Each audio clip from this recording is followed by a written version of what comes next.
इन दोनों का आपस में कोई जोड़ नहीं था। वो गांव की एक बड़ी हवेली में रहता था। जिंदगी की सारी आसाइशें मुयस्सर थीं, जबकि मिसबा नामी औरत एक मजदूर की बीवी, 2 छोटे बच्चों की मां थी। फिर एक दिन वो दोनों एक दूसरे की मोहब्बत में गिरफ्तार हो गए। शुजाआबाद के इलाके चक RS की सच्ची कहानी। मैं हूं पारस मसरूर और आप देख रहे हैं कोई देखे न देखे, शब्बीर तो देखेगा। शब्बीर ने देखा कि गांव की एक बड़ी सी हवेली के आंगन में वसीम की कार खड़ी थी और वो हॉर्न बजाकर किसी मुलाजिम को बुला रहा था। वे शीदे, कहाँ मर गया तू? आया वसीम भाई, आया। जी वसीम भाई। बहुत सुस्त हो रहा है आजकल तू, क्या कर रहा था? अरे वसीम भाई थोड़ा काम था, वो कर रहा था। आप हुक्म करो। मेरी बंदूक गाड़ी में रख दी? हाँ हाँ, वो तो मैंने सुबह ही रख दी थी वसीम भाई। चल मैं रात को थोड़ा लेट आऊंगा। अच्छा हवेली का ख्याल रखना। ठीक है। ओ वसीम भाई, मैं भी चलूँ आपके साथ शिकार पे? मुझे बहुत शौक है शिकार का। तो मेरा निशाना भी ऐसा पक्का है ना। अरे शीदे, तुझे फिर किसी दिन ले जाऊंगा। अब दरवाजा खोल, लेट हो रहा हूँ मैं। अच्छा वसीम भाई, सही। मुलाजिम ने गेट खोला और वसीम गाड़ी लेकर बाहर निकल गया। वसीम के वालिद सऊदी अरब में कारोबार करते थे। पैसे की कमी नहीं थी। वसीम अभी नौजवान था और दोस्तों के साथ सैरो तफरी में वक्त गुजारा करता था। गैर शादीशुदा था और बेफिक्री की जिंदगी गुजारता था। उधर गांव की एक शादीशुदा औरत वसीम को आते जाते देखती थी और उससे दोस्ती करना चाहती थी। शब्बीर ने देखा कि मिसबा नामी औरत वसीम की हवेली के सामने बहाने से बैठी हुई थी ताकि वसीम हवेली से बाहर निकले तो वो उससे बात करने की कोशिश करे। इसी दौरान वसीम का मुलाजिम गेट खोलकर बाहर निकला तो मिसबा को देखकर ठिठक गया।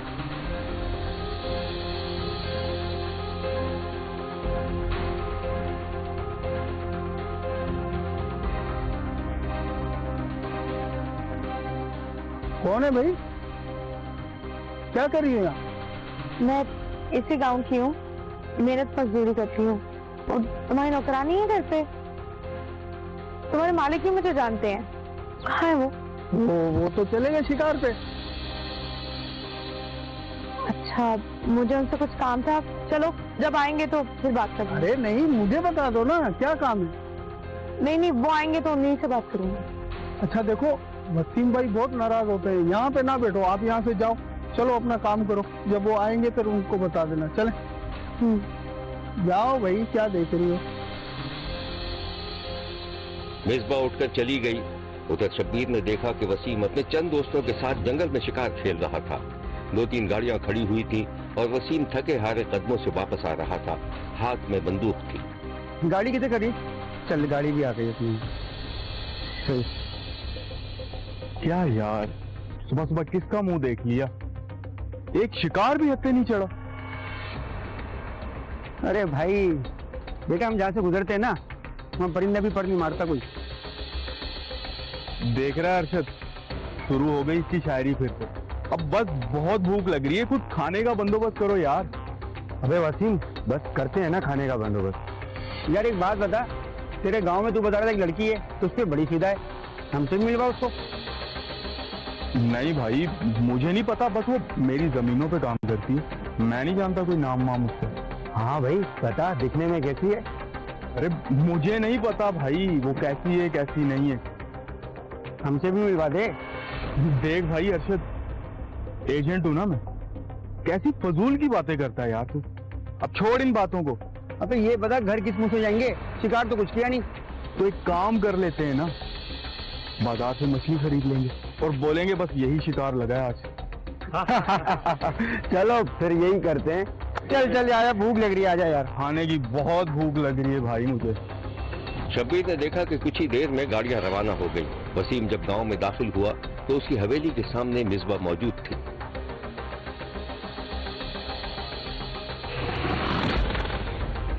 अरे तुम यहाँ क्यों बैठी हुई हो? तुम तो हमारी जमीनों पे काम करती हो ना? जी, मैं वहीं काम करती हूँ। मैं थक गई थी तो यहाँ बैठ गई। यहाँ बैठना अच्छा लगता है। अच्छा, मेरी गाड़ी में पीछे कुछ मछलियां पड़ी हैं, वो ले लो। बल्कि एक काम करो, अंदर आ जाओ। वसीम ने गाड़ी का हॉर्न बजाया तो मुलाजिम ने गेट खोल दिया।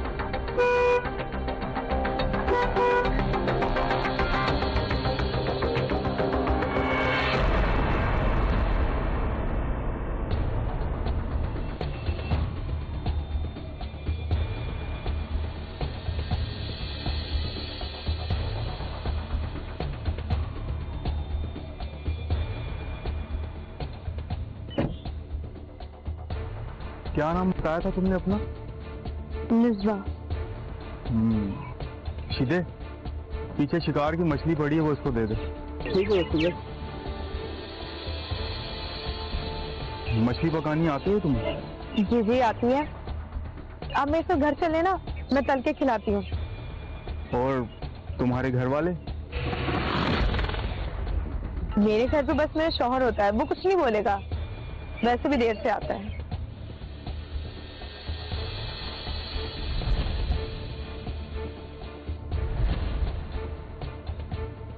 वसीम मिसबा की पेशकश को सुनकर मुस्कुरा दिया। दोनों की निगाहें मिली और मिसबा चली गई।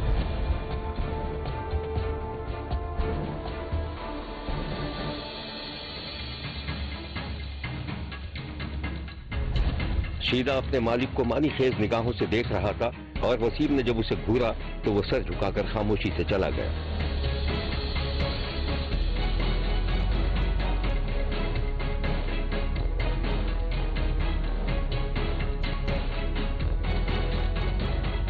शादीशुदा मिसबा और गैर शादीशुदा नौजवान वसीम की आपस में दोस्ती हो गई थी और उनकी मुबैना तौर पर चोरी छुपे मुलाकातें भी होने लगी थी। ये मुलाकातें अक्सर वसीम की बहुत बड़ी वीरान सी हवेली में हुआ करती थीं। शब्बीर ने देखा कि मिसबा खामोशी से दबे पांव हवेली में दाखिल हो रही थी। फिर वो एक वीराने में पहुंच गई जहां वसीम मौजूद था।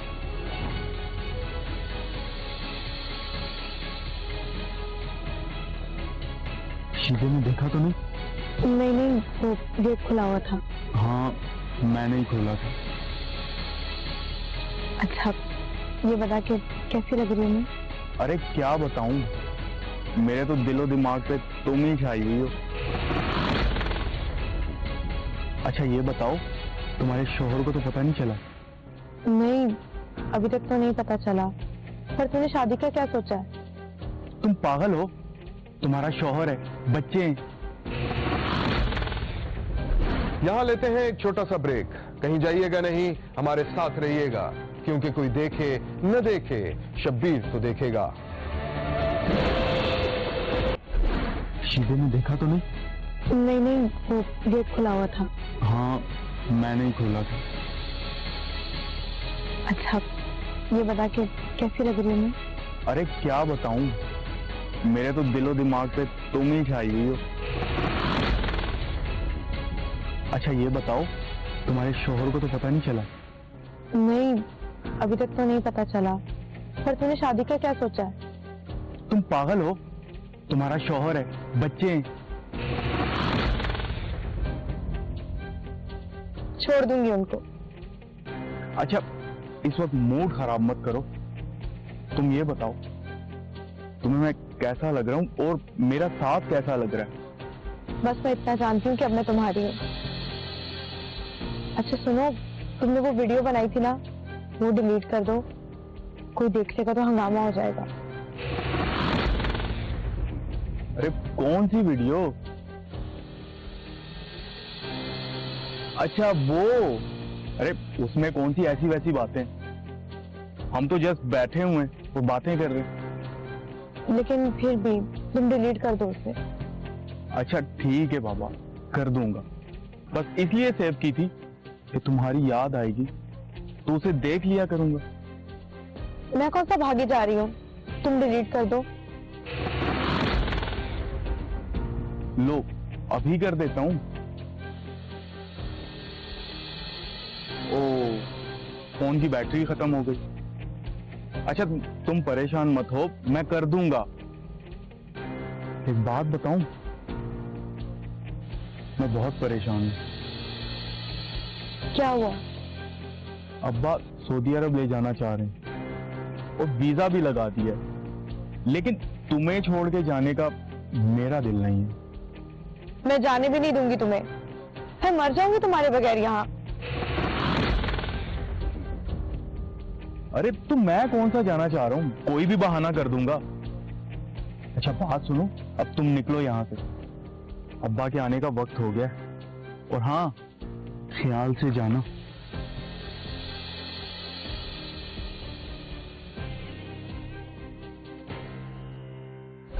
कुछ दिन बाद वसीम खामोशी से सऊदी अरब चला गया।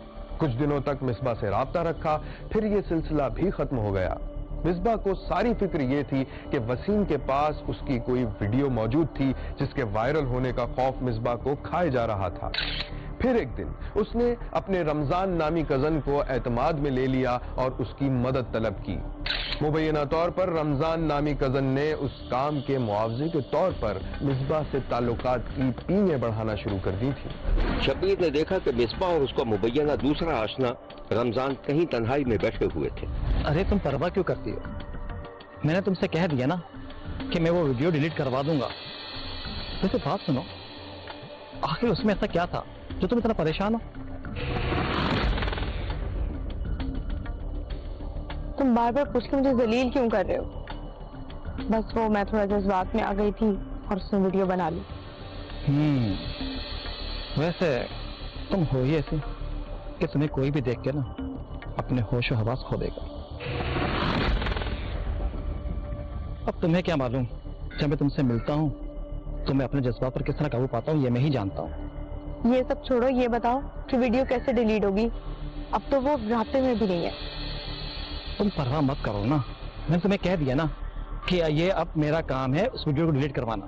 तुम परेशान मत हो, समझी? सही। साल 2 साल बाद वसीम जब वापस सऊदी अरब से अपने गांव लौटा तो उसे एक बार फिर मिसबा की याद सताने लगी। जब उसने फोन पर मिसबा से राब्ता किया तो मिसबा ने मिलने से इनकार कर दिया। कौन वसीम? अरे यार वसीम बात कर रहा हूँ। ओहो, तुम जिंदा हो? हाँ, तुम्हारी याद ने जिंदा रखा हुआ। फरमाइए, क्या खिदमत कर सकते हैं? यार खिदमत क्या, मिलना है मिलो ना। ये यार क्या होता है? तमीज से बात करो। लगता है नाराज हो। नहीं, मैं क्यों नाराज होंगी? मेहरबानी करके आइंदा फोन नहीं करना। ओके ठीक है, तुम्हारी वीडियो तो है ना मेरे पास? तो कुछ नहीं, ठीक है, तुम्हारी वीडियो तो है ना मेरे पास। जब तुम्हारी याद आएगी तो वो वीडियो देख लूंगा, बल्कि अपने दोस्तों को भी दिखा दूंगा और उन्हें बताऊंगा कि ये है वो औरत जिसके साथ मेरी दोस्ती थी। अच्छा, ब्लैकमेल कर रहे हो, धमकी दे रहे हो मुझे? ना धमकी ना ब्लैकमेल, मैं तो सिर्फ बता रहा था कि तुम्हारी वीडियो अभी तक मेरे पास सेव है। अच्छा, तुमने अभी तक वीडियो डिलीट नहीं की? मिलोगी ना तो तुम्हारे सामने डिलीट कर दूंगा, पक्का वादा। ठीक है, बताती हूँ कब मिलेंगे।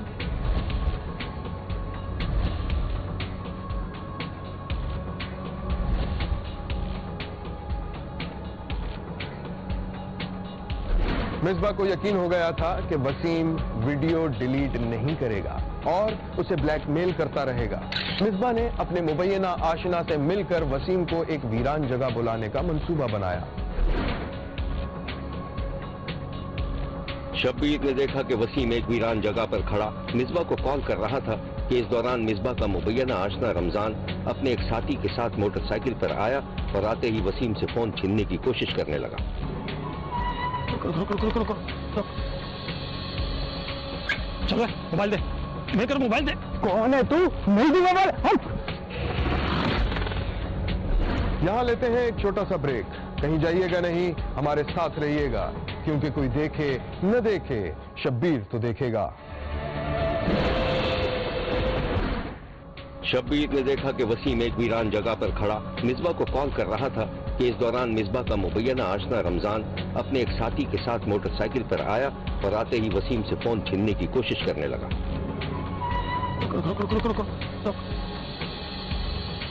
चलो मोबाइल दे, मैं कर मोबाइल दे। कौन है तू? नहीं दूंगा मोबाइल।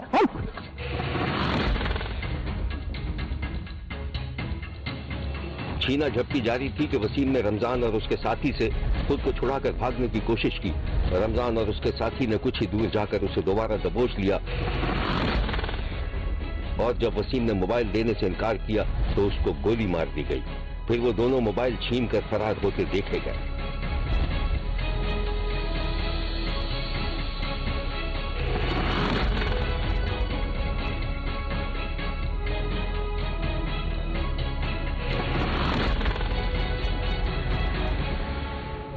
वसीम को मिसबा के मुबैना आशना और उसके साथी ने कत्ल कर दिया था। पुलिस ने मुल्जिमान को गिरफ्तार कर लिया, जिन्होंने मुबैना तौर पर अपने जुर्म का एतराफ भी कर लिया। ये है मकतूल की वो वीडियो जो कभी उसने सोशल मीडिया पर अपलोड की थी और ये है वसीम की बड़ी सी हवेली। शब्बीर देख रहा था कि मुल्जिमान को गिरफ्तार करके थाने लाया जा रहा था। मैं सवेरे मोबाइल चाहते मैं को ऑन की तभी मुझे वसीम का फोन आए। वसीम आके भी मैं घर आ, मैं कोई तीन दिन में घर आया बता। मैं घर आया था, मैंने राब्ता रख, मैं कोई राब्ता नहीं रखना चाहती, मेरे निके निके बाल हैं। वो आके मेरे को तेरी तस्वीर साल पहले मेरा राब्ता पहले खत्म है। मैं वो रमजान को मैं कॉल लेती हूँ, फोन किया मैं को आके मैं गाल मेरे को बंदा ब्लैकमेल करना करे, तेरा एहसान हो उसी मेरे को मोबाइल चेक करे। मैं नहीं चाहती थी, मेरे माँ में बदनाम थी। मैं मोबाइल छिपाया, मोबाइल मेरे को क्या पता भी को मार घटे। उस दिन हमें लेके आया, मुझे बताया नहीं था भाई काम जा रहे हैं इधर। कौन लेके आया? रमजान लेके आया था। अच्छा, ठीक है ना, मुझे लेके आया, मुझे इधर उतार दो आप चले जाओ। मैं चला गया था, ठीक है ना, मुझे नहीं पता था क्या हुआ क्या नहीं हुआ। मैं चला गया वापसी। मैंने उसे गली के थोड़ा सा पीछे करके उतार दिया। फिर 1-2 मिनट बाद वो भागता भागता मेरी बाइक के पीछे आके बैठा, वो कह रहे चलो आगे आपको चल के बताता हूँ। फिर उसने आगे हमें जाके ये बताया कि उसके बाजू पे लगा है। फिर मैंने उसे 2-3 मरतबा पूछा है, फिर बंदे को तो कुछ नहीं हुआ। किसके बाजू पे गोली मारी? वो उसका नाम हमें उसका नहीं बताया था। उसने कहा जिस बंदे से मैं लेने गया था उसी को लग गई है। फोन करता था, ब्लैकमेल करता था। मिसबा नाम की लड़की थी। अच्छा, तो वो कहता था मैं तुम्हारे घर आना चाहता हूँ, तुम्हें मिलना चाहता हूँ। तो इसीलिए हमारा हाथापाई हुई मौके पर। किस नीयत से मिलना चाहता था? बस वो कहता था तुम्हारे मेरे पास सबूत हैं, कोई वीडियो हैं, तस्वीरें हैं, तो इसलिए वो ब्लैकमेल कर रहा था। अच्छा, तो इसलिए उसके साथ हाथापाई हुई, हाथापाई में ही फैर निकल गया। कितने लोग थे आप? हम 3 लोग थे, एक पीछे खड़ा था, एक रोड पर था, मैं अकेला था उसके साथ जब हाथापाई हुई। उन्होंने अला भावे इवें तड़फन जिवें सारा तड़प तड़प के मोए बेगुनाह सारे को मार गते ने। साको इंसाफ मिलिया वने।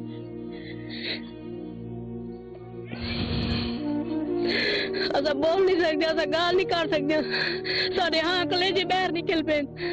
असा जी नहीं सकते, माँ जी ने मर गई, प्यू जी ने मर गए, जी ने जी असा मर गए, असा जींदे कह नहीं बैठे। सारे को इंसाफ मिलिया वने, बस सबको इंसाफ चाहिए।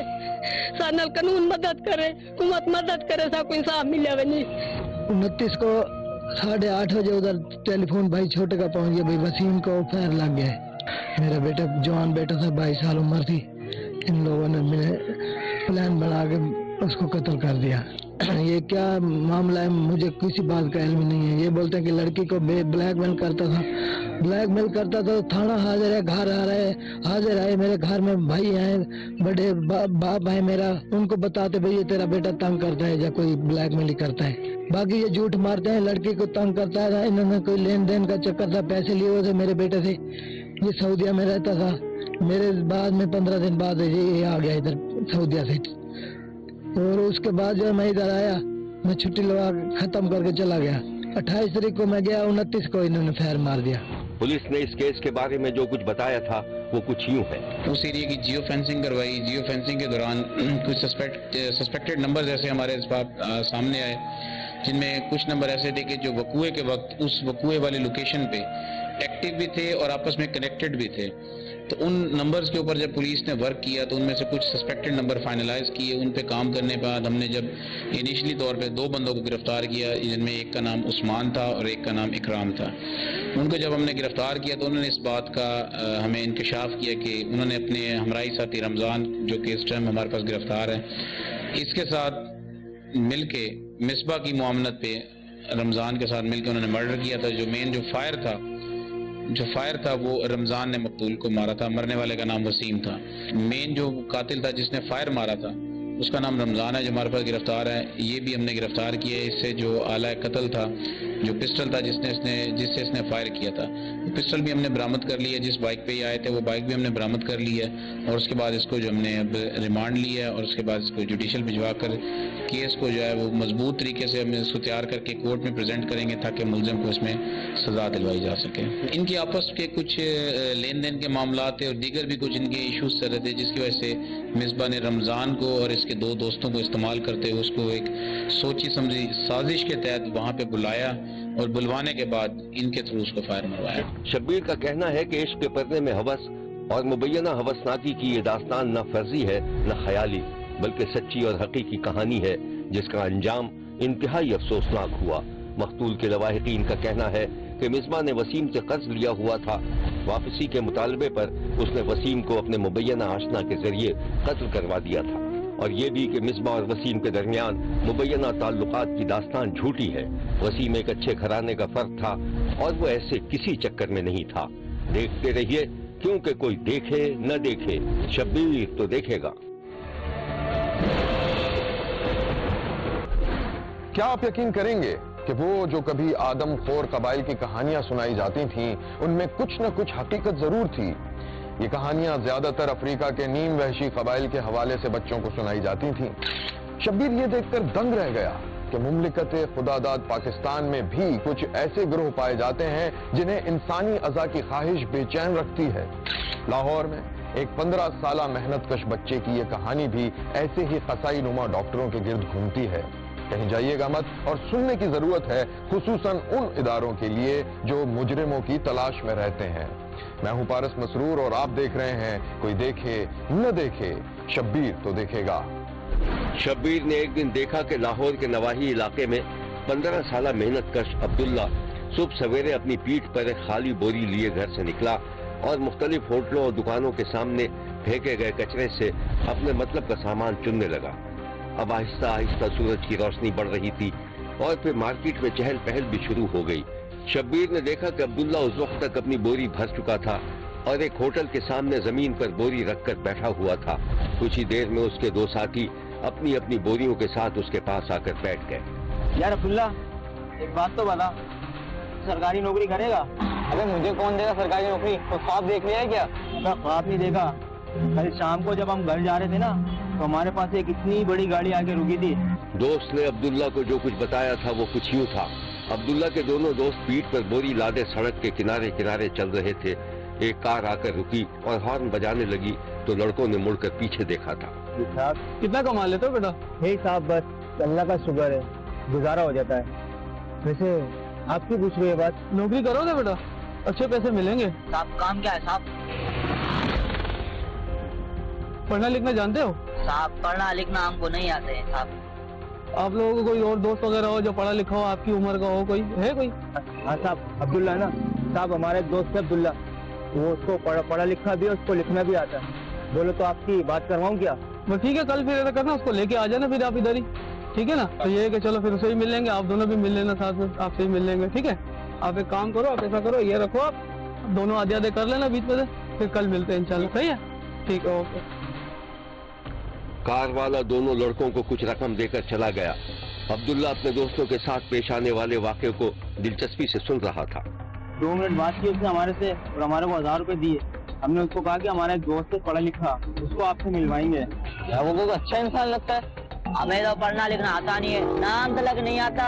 तू तो फिर भी पढ़ा लिखा है, मैं तो कहता हूँ तू क्या कर ले नौकरी। तूने तो पूछा नहीं काम क्या है? काम पिंडी जाना होगा भाई। यार पिंडी मेरे बाप इजाजत देगा नहीं। अरे 1-2 दिन की तो बात है, और आकर हम कोई ना कोई बहाना कर देंगे और तेरे घर के तो हालात बेहतर हो जाएंगे ना। यार मेरे घर के हालात बदल जाएंगे, पर तुम लोग को क्या फायदा होगा?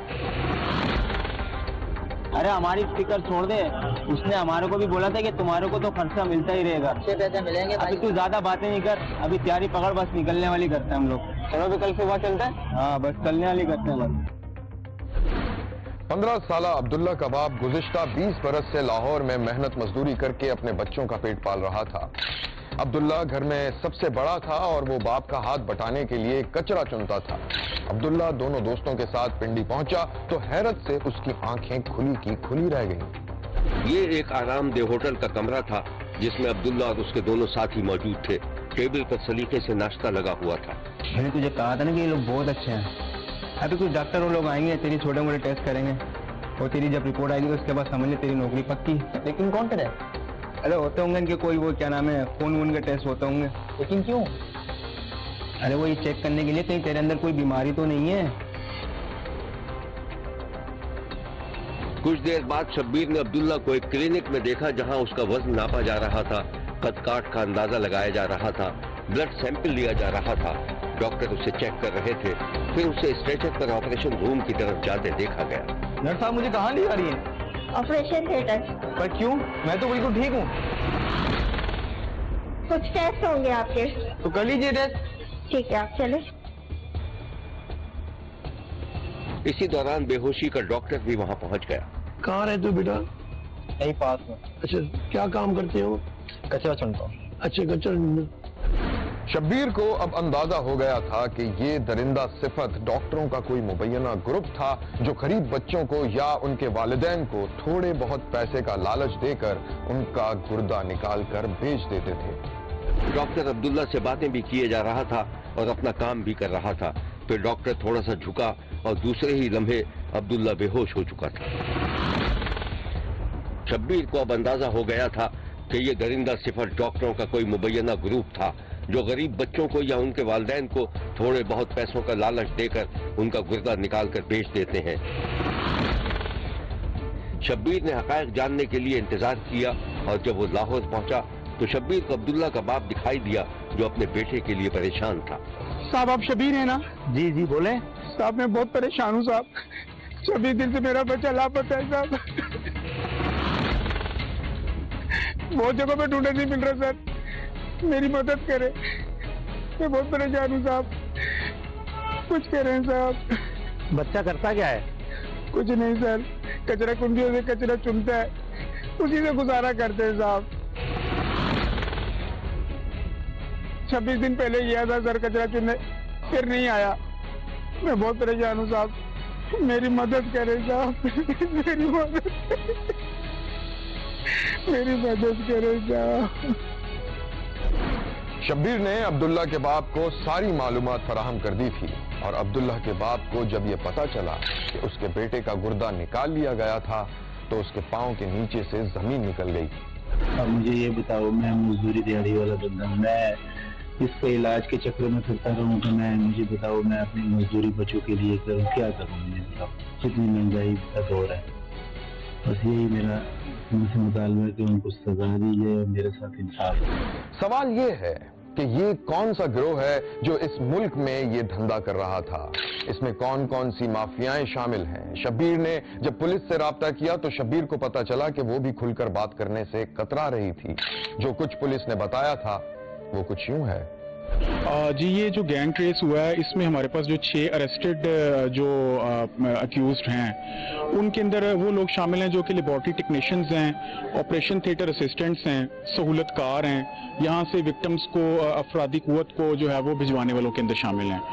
तो डॉक्टर्स जो हैं वो रावलपिंडी के अंदर एक बड़ा मशहूर हॉस्पिटल और उसमें 5 डॉक्टर्स जो हैं वो इन्वॉल्व हैं। उन्होंने एक अपनी टीम बनाई हुई है जिसमें ये जो हमारे पास गिरफ्तार मुल्ज़मान है वो भी उसके अंदर ये शामिल हैं।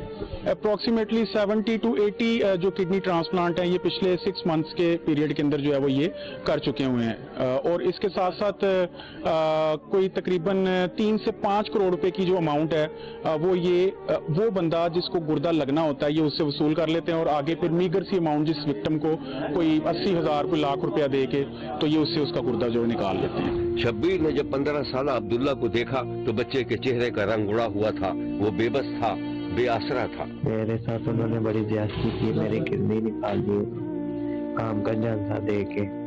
क्या मैं आपको सरकारी नौकरी दिलवाऊंगा? इस तस्वीर को देखिए। पुलिस ने इस तस्वीर में नजर आने वाले अफराद को गिरफ्तार करने का दावा किया है। पुलिस इन्हें सहूलतकार कह रही है, लेकिन असली मुल्जिमान तक पहुंचने में पुलिस मुबैना टाल मटोल से काम लेती दिखाई दे रही है। पुलिस की गुफ्तगू को एक बार फिर सुन लीजिए। 20वें लोगों के ये गुर्दे निकाल चुके हैं और वो लोग चूंकि उनकी विलिंगनेस से, बात की विलिंगनेस से निकाले गए, बात को धोखा दे के निकाले गए। जैसे इस बच्चे में जो निकाला गया तो उसको कहा कि नौकरी के लिए तुम्हारे टेस्ट हो गए हैं, जिसकी वजह से हम तुम्हारा ये ब्लड टेस्ट ले रहे हैं, यूरिन टेस्ट ले रहे हैं, बाकी चीजें ले रहे हैं, तो वो जो डॉक्टर्स हजरात हैं पूरा रिकॉर्ड उनके पास है। और ये जो इन्वेस्टर है फैसल खान, हम इससे भी ले रहे हैं और भी लोग, हम आपके मीडिया के इस मुअज़्ज़ज़ मीडियम के जरिए हम उनसे रिक्वेस्ट करेंगे अगर और भी इनके कोई मुतासरीन हैं तो हमसे राब्ता करें, हम उनको इस मुकदमे में भी उनकी पूरी हेल्प करेंगे और हम उनको अगर किसी दीगर थाने का मुकदमा तो हम उसमें भी लीगल एड देंगे। पाकिस्तान में आए रोज इस किस्म के गैंग और गिरोहों की खबरें आती रहती हैं जो इंसानी अज़ा के गैर कानूनी धंधों में मुलव्विस हैं, लेकिन उनकी रोकथाम के लिए कभी कोई काम नहीं किया गया। इससे ज्यादा अफसोसनाक बात यह है कि गुर्दे निकालने का काम कोई आम नाई या मोची नहीं करता, बल्कि क्वालिफाइड डॉक्टर करते हैं और मुबैना तौर पर करोड़ों रुपए कमाते हैं। शब्बीर ने सवाल किया है कि क्या ऐसे डॉक्टरों का लाइसेंस मनसूख करके उन्हें कानून के हवाले नहीं कर देना चाहिए। शब्बीर ने मुतालबा किया है कि बच्चे का गुर्दा निकालने वाले पूरे गिरोह और उनके सरपरस्तों को अदालत के कटहरे में खड़ा किया जाना चाहिए और मुतासरा बच्चे को इलाज और मुआवजे के अलावा सिक्योरिटी भी फराहम करनी चाहिए। देखते रहिए, क्योंकि कोई देखे न देखे, शब्बीर तो देखेगा। यहां हमारे प्रोग्राम का वक्त खत्म हुआ। अगले हफ्ते फिर हाजिर होंगे इसी वक्त सिर्फ एक्सप्रेस न्यूज पर। देखना मत भूलिएगा, क्योंकि कोई देखे न देखे, शब्बीर तो देखेगा। अगर आप अपने इर्द गिर्द होने वाले किसी गैर मामूली वाक़े से शब्बीर को आगाह करना चाहते हैं तो SMS करें SAB लिखकर स्पेस दें और अपना मैसेज अपने शहर और नाम के साथ 247 पर भेज दें। फैक्स करने के लिए हमारा नंबर है 021-3580-3820। खत लिखने के लिए हमारा पता है 5 express way of Korangi road, Karachi. Express news, Shabbir तो देखेगा।